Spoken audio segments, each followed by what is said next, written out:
Olá, pessoal, tudo bem? Bem, então vamos dar continuidade aqui aos nossos estudos, né, desse livro tão fantástico aí, que contribui muito aí para a qualidade, né, dos nossos atendimentos, não é? É um livro Psicopatologia e Semiologia dos Transtornos Mentais, tá? E aí, ó, hoje a gente vai estudar o capítulo 4, tá? E aí, para ficar, né, sempre didático aí, eu compartilho a tela com vocês, eu vou compartilhar agora, para a gente começar Tem até curso grátis aqui, né, gente? a nossa leitura, tá bom? Vamos lá, eu acho que já vai começar a aparecer aí para vocês a tela compartilhada. Assim que começar a compartilhar, eu já vou começar a leitura. Ele demora um pouquinho, mas eu acredito que está indo já.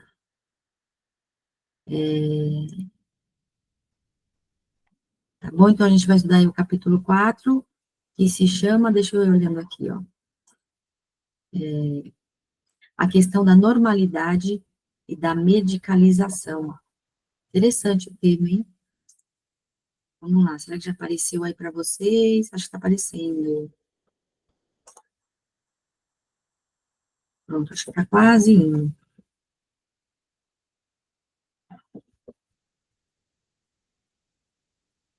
Deixa eu fechar algumas páginas aqui, que eu acho que é isso que está fazendo que fique lento um pouco. Pronto, ó. Pronto, foi. Então, vamos lá. Deixa eu só ajeitar a tela aqui também, para eu ir acompanhando junto com vocês e a tela onde eu vou lendo, porque para não perder a leitura e a gravação, porque se eu não fico na tela, acaba parando a gravação e eu nem percebo. Bom, vamos lá, ó. A questão da normalidade e da medicalização. Que é loucura ser cavaleiro, andante ou segui-lo como escudeiro? De nós dois, quem é o louco verdadeiro? O que, acordado, sonha doidamente? O que, mesmo vendado, vê o real e segue o sonho? De um doido pelas bruxas embruxado. Olha só, Carlos Monte de Andrade. Bacana, né? Essa reflexão. Bruxas, né? Ontem foi Halloween aí. Olha só que irônico, né? Curioso. Bom, vamos lá. Ó. Só ajeitar a tela aqui novamente, porque meu computador ele tá meio lentinho. Às vezes eu dou alguns comandos para ele e ele não vai. Pronto, acho que agora foi. Vamos lá. Ó. A questão da normalidade em psicopatologia. O conceito de saúde e de normalidade em psicopatologia é questão de grande controvérsia, sendo fundamental o questionamento permanente e aprofundado sobre o que seria o normal e o patológico. Olha, interessante, hein? Há questões particularmente difíceis na determinação de normalidade, anormalidade em psicopatologia.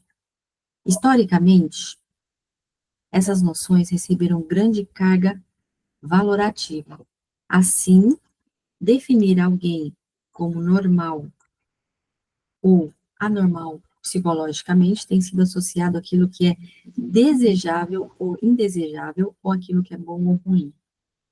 Tais valores, mesmo que se busque esclarecer, que não devam estar presentes, retornam quase sempre de forma explícita ou camuflada quando se caracteriza alguém como anormal psicopatologicamente. Além disso, o comportamento e o estado mental das pessoas não são fatos neutros, exteriores ou interesses e preocupações, exteriores aos interesses e preocupações humanas. Não se fica indiferente perante outros indivíduos ao lidar com seus comportamentos, sentimentos e outros estados mentais. A classificação de Plutão como um planeta anão ou plutóide, asteroide ou cometa, perdendo, enfim, o status de planeta, não afeta nada, ou quase nada, a vida dos seres humanos. Já classificar de normal ou anormal, ou patológico, saudável, alguém cuja orientação do desejo erótico é homossexual, ou cuja identidade de gênero é de transgênero, afeta marcadamente milhares de pessoas reais, para as quais essas definições interferem diretamente em suas vidas. Assim, o debate sobre normalidade em psicopatologia é um debate vivo, intenso, interessado, repleto de valores explícitos ou não, com conotações políticas e filosóficas, explícitas ou não, e conceitos que implicam o modo como milhares de pessoas serão situadas em suas vidas na sociedade. Olha só que interessante, então, né? O conceito aí de normal, que é anormal, né? É complexo, né? Porque é a partir da perspectiva da pessoa, né? Ou seja, das crenças, né? E aí se torna algo muito delicado, né? Enfim, né? O que é normal, o que não é. Bacana os, os, as provocações, de certa forma, que esse livro traz, né? Essas reflexões é importante, né? Vamos lá, continuando. Obviamente, são casos extremos que estão em discussão, cujas alterações comportamentais mentais são de intensidade acentuada e de longa duração, com sofrimento mensal intenso e disfunções graves no dia a dia, como demências avançadas, psicose graves ou deficiência intelectual profunda. O delineamento das fronteiras entre o normal e o patológico não é tão problemático.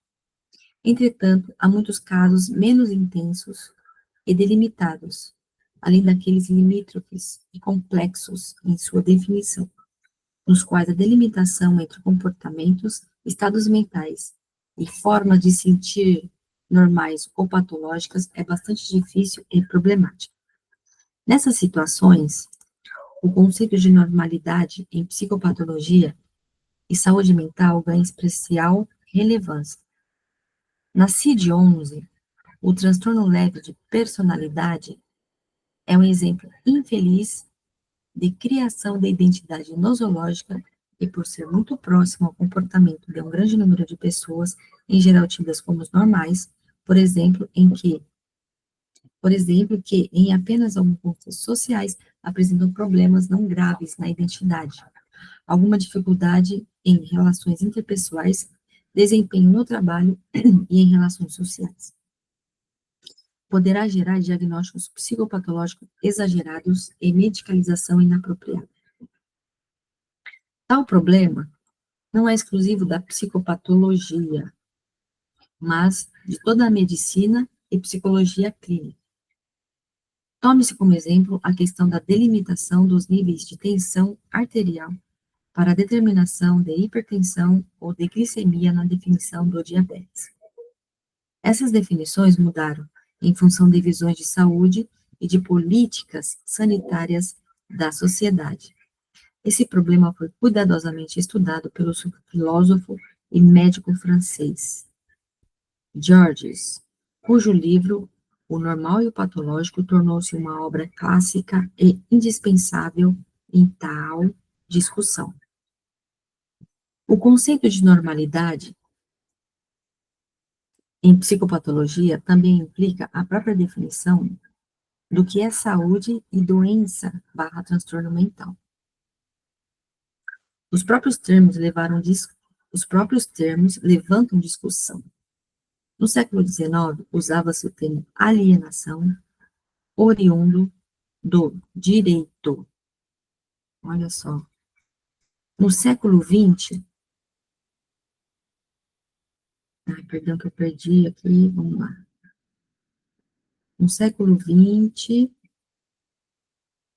passou-se a usar o termo doença mental, e nas últimas décadas, com os sistemas diagnósticos, classificação internacional de doenças e problemas relacionados à saúde, CID, e Manual Diagnóstico e Estatístico de Transtorno Mental DSM, ganhando protagonismo, passou-se a usar o termo transtorno mental.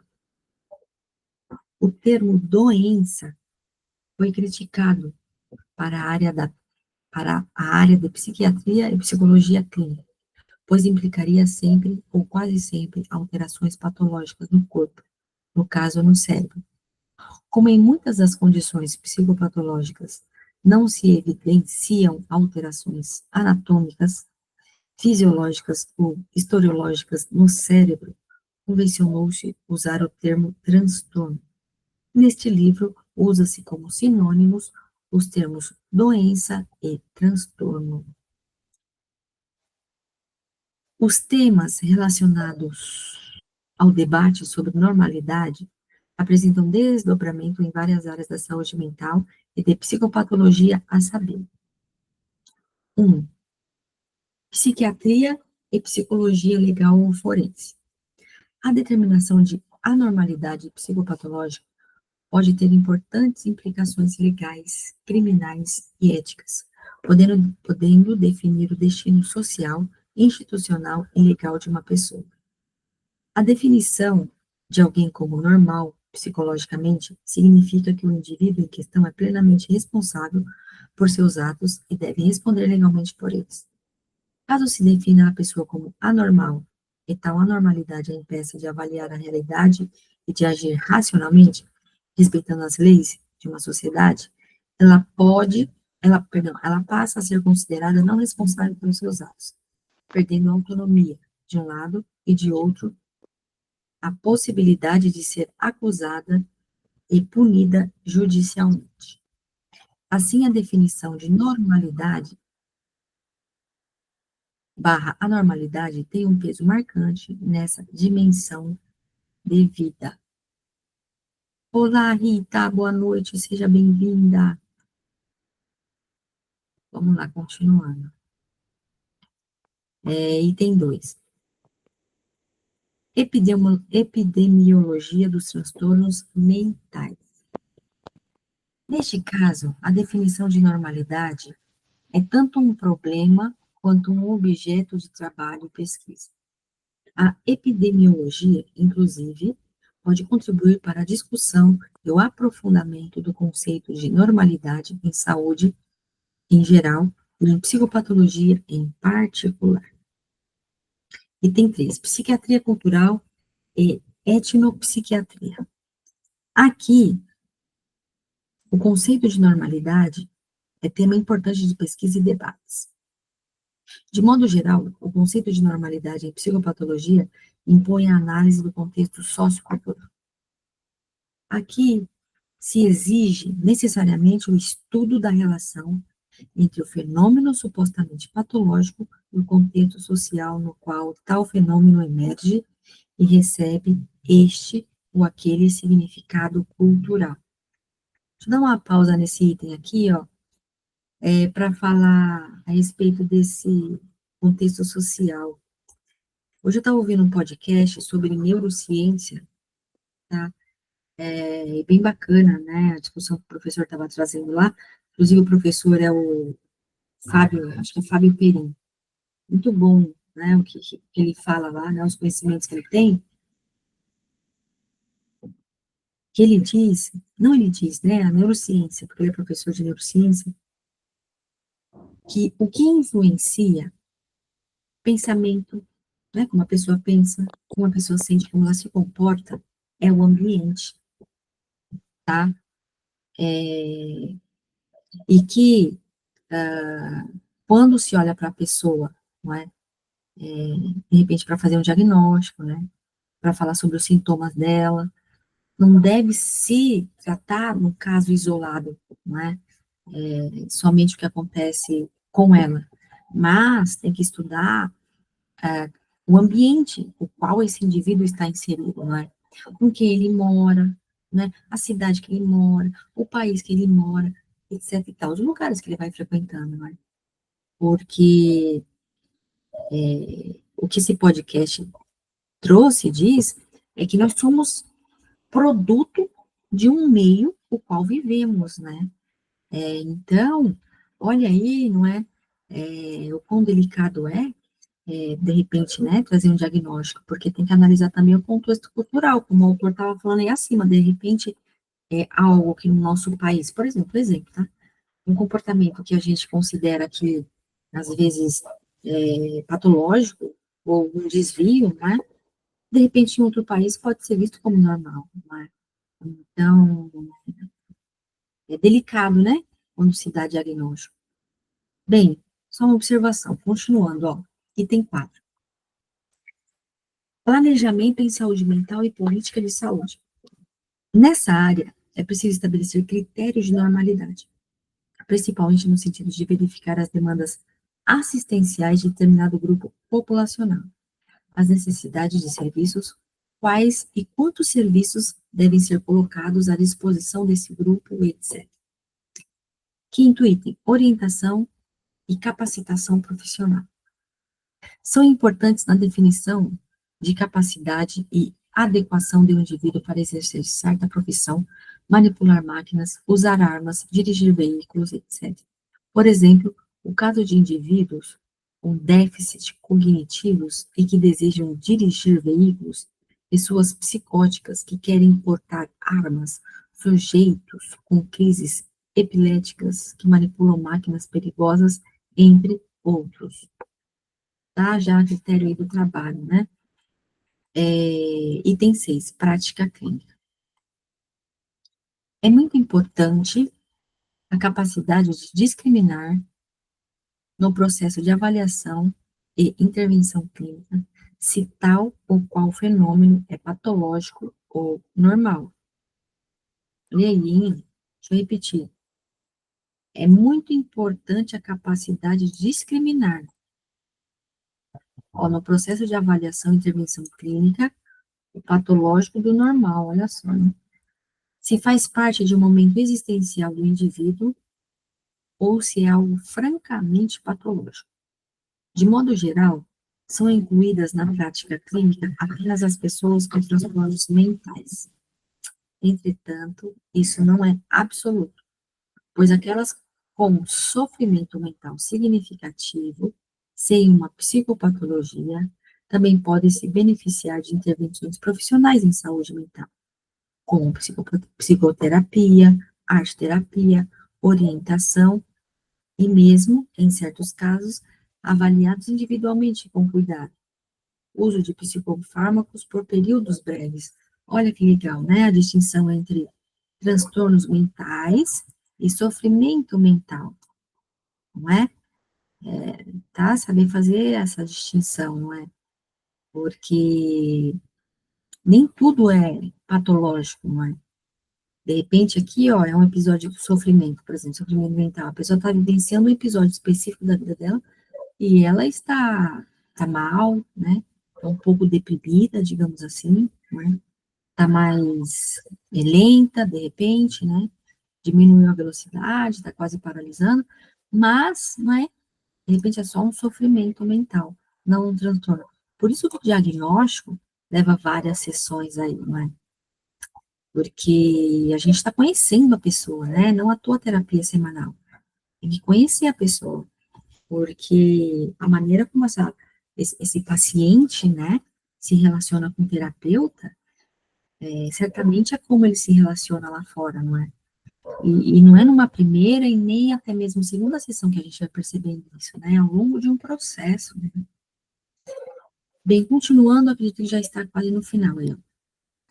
Critérios de normalidade. Olha que legal, hein? Vamos lá, critérios. Quais são os critérios de normalidade? Há vários distintos critérios de normalidade e anormalidade em medicina e psicopatologia. A adoção de um ou outro depende, entre outras coisas, de opções filosóficas, ideológicas e pragmáticas do profissional ou da instituição com que ocorre a atenção à saúde. Ou seja, quem está fazendo esse diagnóstico, né? Quem é essa pessoa, né? A visão de mundo dela, quais as crenças, né? Pode influenciar no diagnóstico. Os principais critérios de normalidade utilizados em psicopatologia são: 1. Normalidade como ausência de doença. O primeiro critério que geralmente se utiliza é o de saúde, como ausência de sintomas, de sinais ou de doenças. Segundo expressiva formulação de um dos fundadores das pesquisas médicas, de intervenção sobre a dor física, René Lerich, a saúde é a vida no silêncio dos órgãos. Nossa, olha que bonito essa frase. Eu vou repetir essa frase. A saúde é a vida no silêncio dos órgãos. Olha aí a normalidade, não é? É quando os órgãos estão em silêncio, né? Não é? Quando não existe dor, enfim, quando não existe sintoma, né? Sintomas, sinais, sintomas e sinais, né? Mais sintomas no caso, né? Os órgãos. Enfim, tá? Normal, do ponto de vista psicopatológico, seria, então, aquele indivíduo que simplesmente não é portador de um transtorno mental definido. Tal critério é bastante falho e precário, pois, além de redundante, baseia-se em uma definição negativa, ou seja, define-se a normalidade não por aquilo que ela supostamente é, mas aquilo que ela não é, pelo que lhe falta. Olha só, pela ausência de algo, dá para caracterizar o como normal. Olha só, não sente dor, então tá normal. Interessante. Bem, segundo ponto, normalidade ideal. A normalidade aqui é tomada como certa utopia. Estabelece-se arbitrariamente uma norma ideal, aquilo que é supostamente sadio, mas evoluído. Tal norma é, de fato, socialmente constituída e referendada. Depende, portanto, de critérios socioculturais e ideológicos, arbitrários e, às vezes, dogmáticos e doutrinários.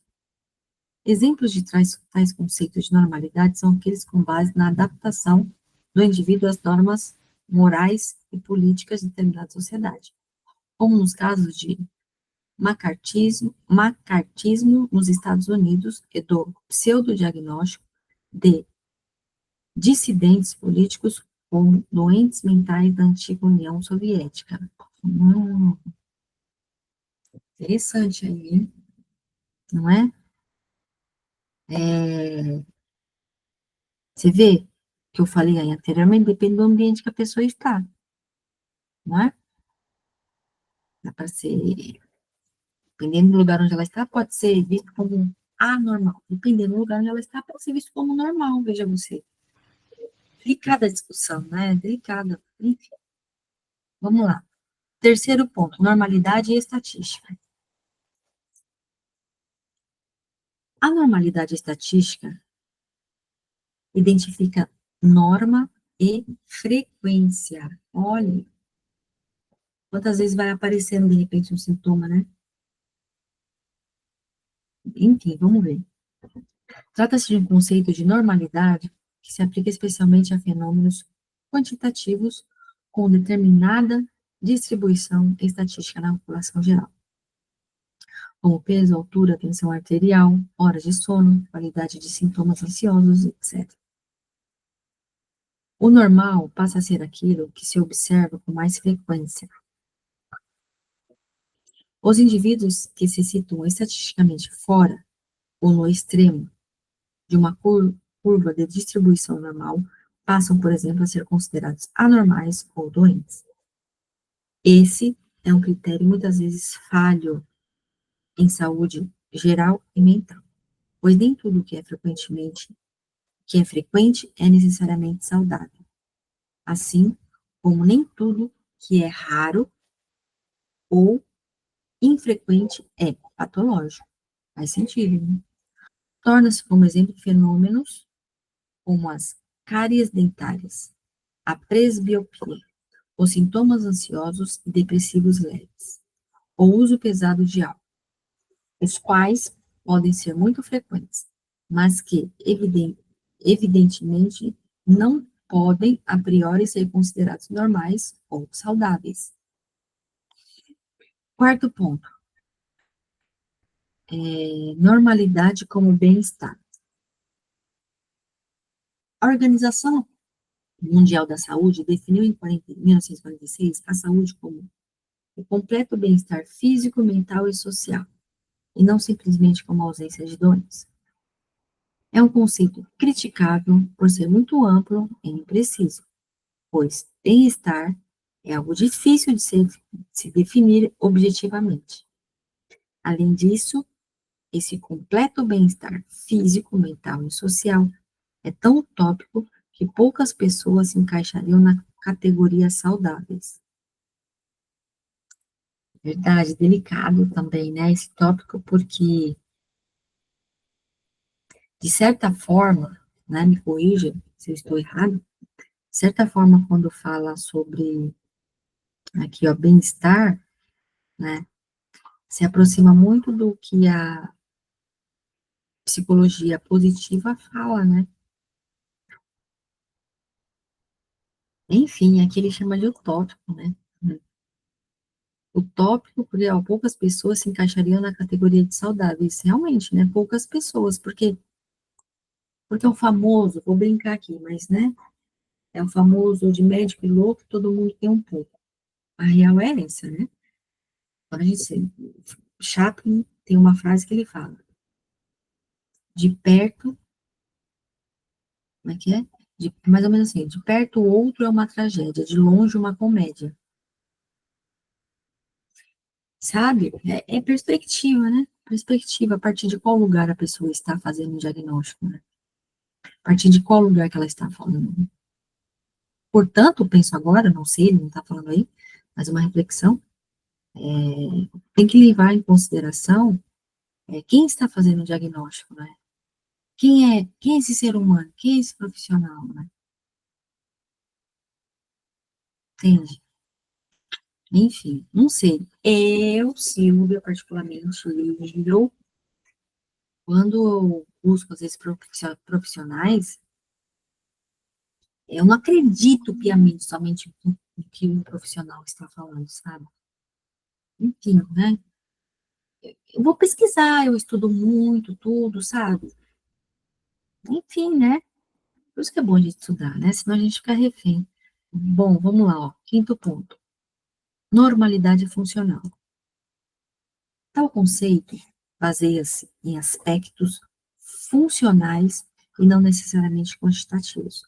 O fenômeno é considerado patológico a partir do momento em que é disfuncional e produz sofrimento para o próprio indivíduo ou para seu grupo social. Sexto ponto, normalidade como processo.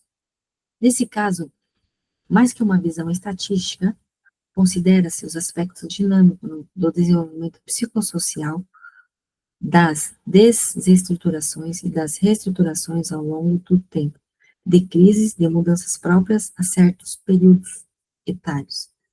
Esse conceito é particularmente útil na chamada psicopatologia do desenvolvimento relacionada à psiquiatria e psicologia clínica de crianças, adolescentes e idosos. Sétimo ponto, normalidade subjetiva. Aqui é dada maior ênfase à perspectiva subjetiva do próprio indivíduo em relação ao seu estado de saúde, às suas vivências subjetivas. O ponto falho desse critério é que muitas pessoas que se sentem bem, muito saudáveis e felizes, como no caso de sujeitos em fase maníaca, no transtorno bipolar, apresentam de fato um transtorno muito grave. Olha aí, hein? Oitavo ponto, normalidade como liberdade. Alguns autores de orientação fenomenológica e existencial propõem conceituar a doença mental como perda da liberdade existencial. Dessa forma, a saúde mental se vincularia às possibilidades de transitar com graus distintos de liberdade sobre o mundo e sobre o próprio destino. O psicopatólogo francês Henri Ey formulou com clareza essa noção. As enfermidades físicas, ele diz, né? As enfermidades físicas são ameaças à vida. As enfermidades mentais são ataque à liberdade. No transtorno mental, o processo mórbido, travando, bloqueando, dissolvendo a atividade psíquica, diminui a liberdade e responsabilidade do paciente mental. A doença / transtorno mental é, portanto, constrangimento do ser, é fechamento, fossilização das possibilidades existenciais.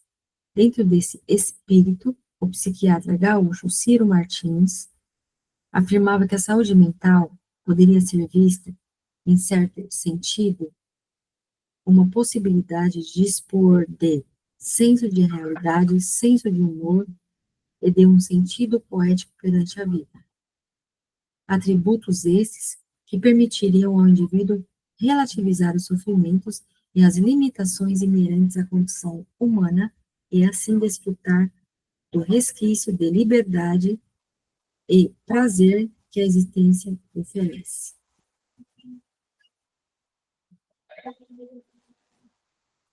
Não me entendo.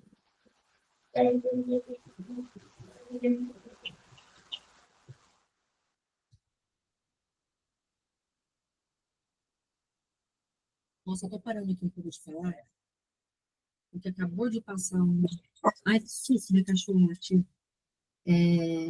Tá vendo? Ela latiu porque acabou de passar um bombeiro aqui, um sirene, sabe? Barulho absurdo. Bom, que não seja nada, né?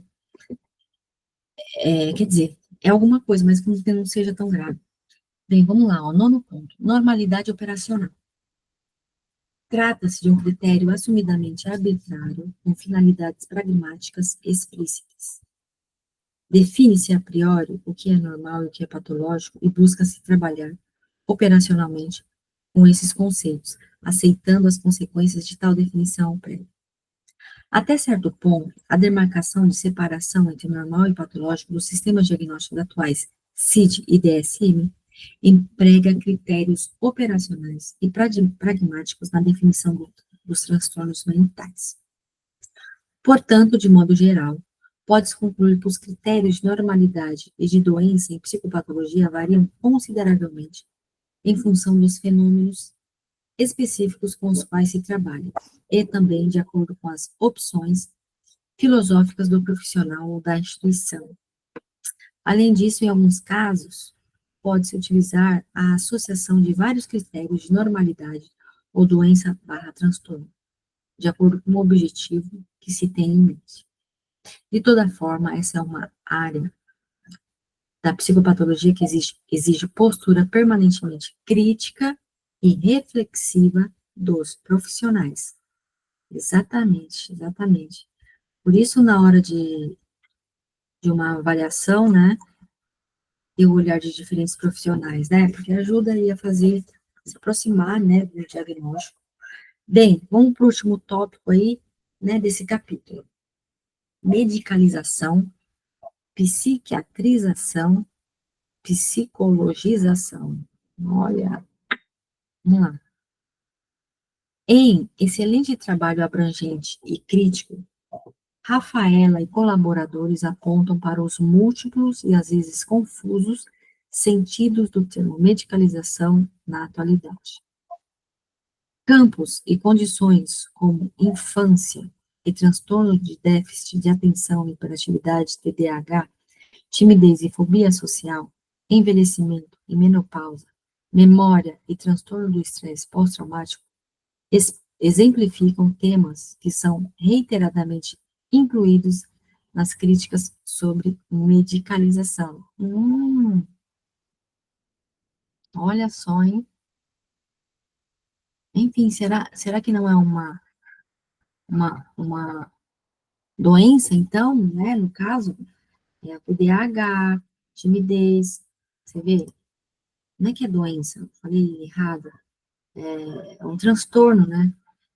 E aí, no caso, de repente, é apenas produto de um meio, esses sintomas, TDAH, timidez, fobia social, na verdade? Não é? Enfim. Por medicalização, entende-se o processo pelo qual problemas não médicos passam a ser definidos e tratados como problemas médicos, frequentemente em termos de doenças ou transtornos.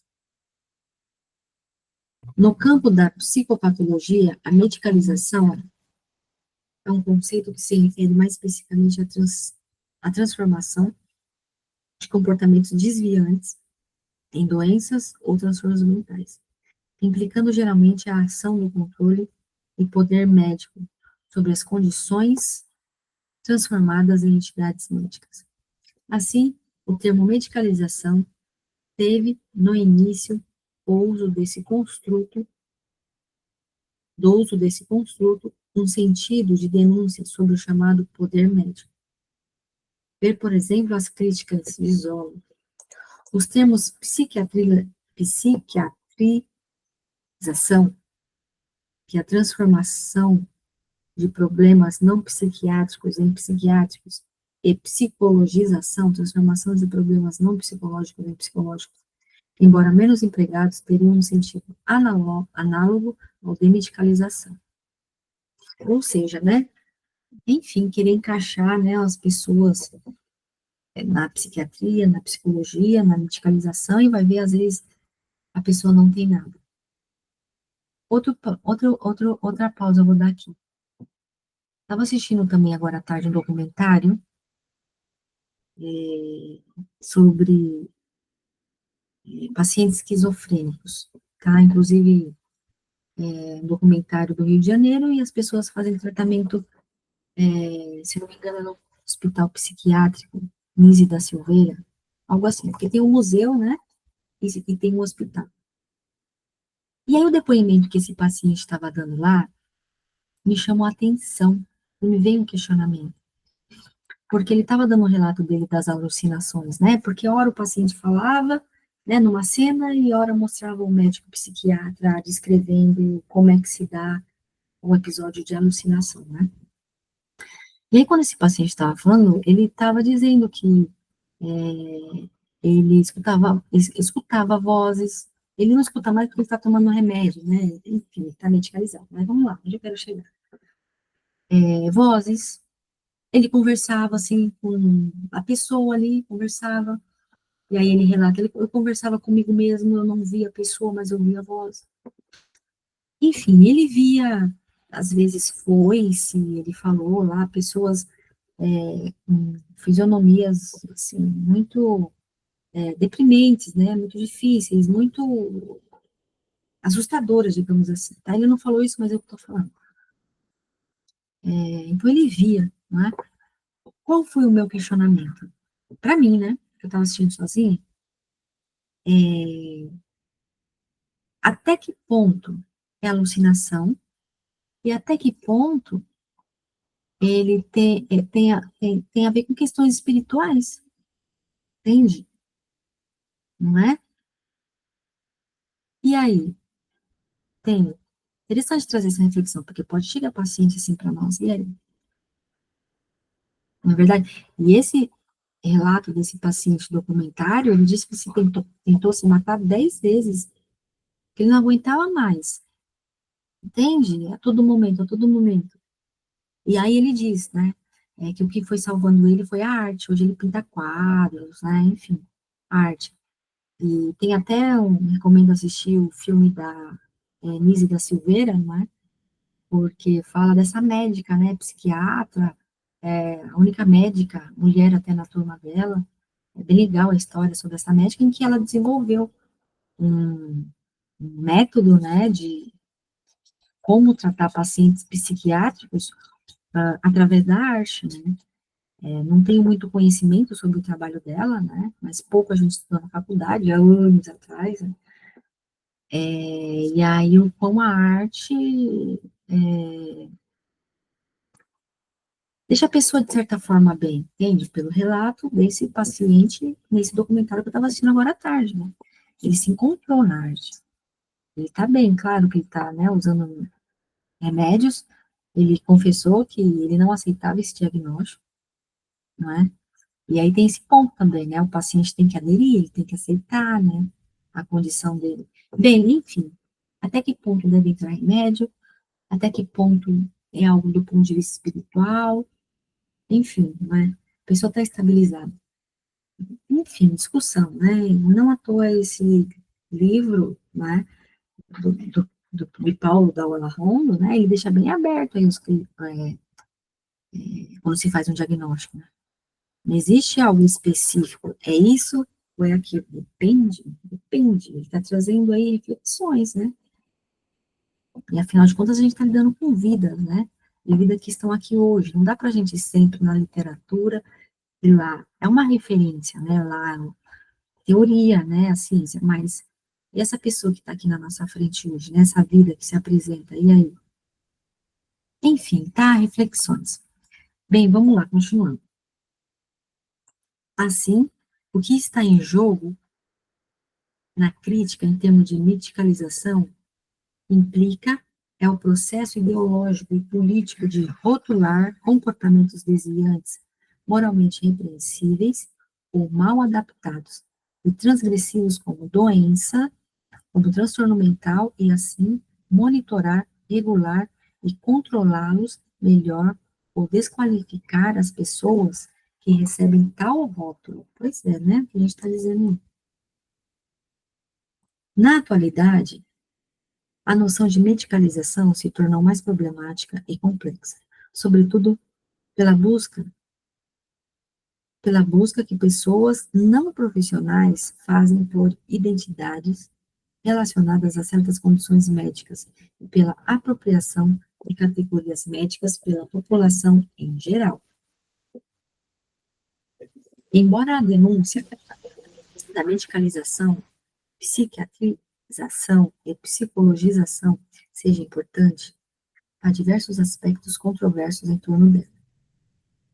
Em diversos países, e no Brasil em particular, há o paradoxo de muitas pessoas com transtornos mentais graves, como esquizofrenia, transtorno bipolar, autismo, depressão grave, etc., não terem acesso a cuidados de saúde mental adequados, enquanto em outros grupos, socioeconomicamente mais privilegiados, a medicalização e psiquiatrização de condições não médicas.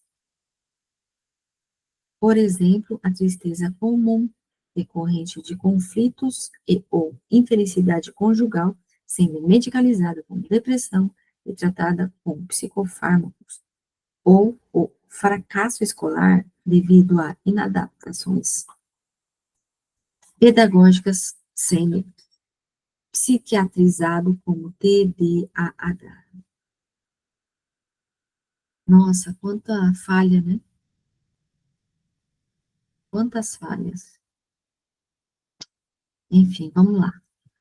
A questão, na maioria das vezes, não é se o indivíduo recebe ou não diagnóstico, tratamento médico, psiquiátrico ou psicológico, mas antes, se aqueles que necessitam de fato recebem diagnóstico ou tratamento adequados, e aqueles que não necessitam possam ficar isentos de ações médicas com implicações inadequadas. A definição de um conjunto de comportamentos como normal ou anormal, como transtorno mental, transgressão legal ou anormalidade social, tem implicações marcantes sobre a economia. Olha o que está por trás, né? Enfim, economia, sistema capitalista. Né? Por exemplo, a indústria farmacêutica. A vida, perdão, começar. Aliás, eu vou repetir. Por exemplo, a indústria farmacêutica, a vida política, o sistema judicial, enfim, sobre a vida concreta, muitas vezes de milhares de pessoas. Tá?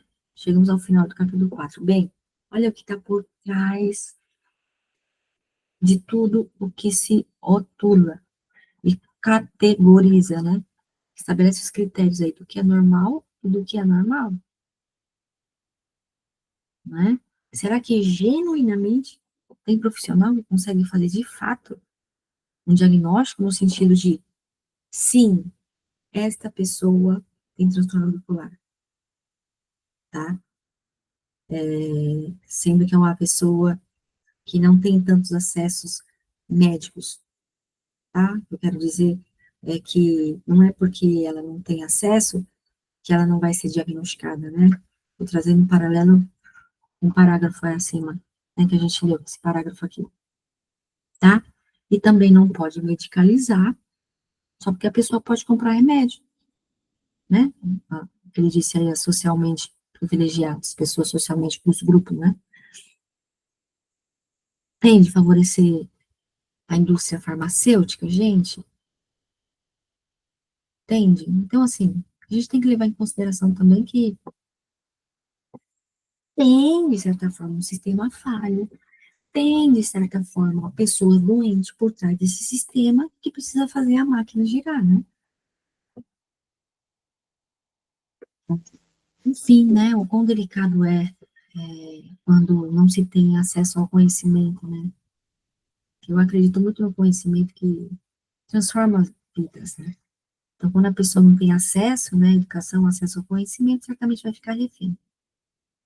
Refém do outro e refém de si mesmo, né? Por não ter o conhecimento. Tá bom? Bem, então é isso, né? É provocativo esse capítulo, não é? Mas é bom que é isso, né? Nos faz ficar cada vez melhor enquanto pessoa, né? Melhor enquanto profissional, e ter, como diz Jung, né? Trazer Jung aí para fechar e para o estudo ir para outro nível também.